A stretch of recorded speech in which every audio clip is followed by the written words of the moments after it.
rutangaje utaruzi ku matunda.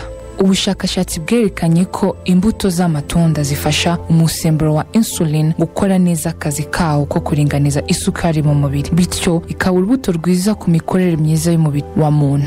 Hari abantu bakunda kurya marakuja kuko abaryohera, abandi bakayikundira impumuro yayo nziza, ariko hari abatazi ibyiza bitandukanye agira mu buzima bw'abantu. Ibyo byiza bitandukanye rero nibyo tugiye kurebera hamwe tukabimenya mu munota w'ubwenge wo kuri uyu munsi twifashishije urubuga dietnatural.com. Amatunda akomoka muri Amerika y'Amajyepfo ahazwi nka Paraguay na Brazil. Ibi nibyo byiza byo kurya amatunda. Afasha mu gukumira indwara ya kanseri.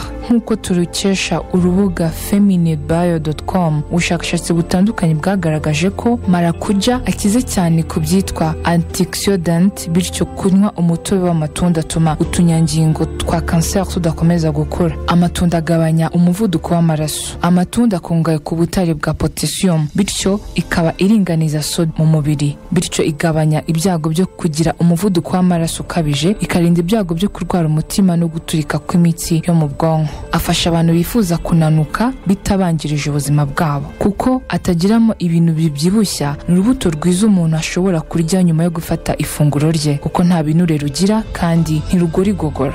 Ni urubuto rwiza ku buzima bw'amaso. Nk'uko byagaragaje n'abashakashatsi batandukanye, amatunda akize cyane kuri antioxidants, vitamin A na C. Iyo ikaba ari impamvu ifitemo ubushobozi bwo kongerera amaso kubona neza, akanarinda amaso akenshi aba yananijwe no kureba muri za telefone, televiziyo ndetse na za mudasobwa.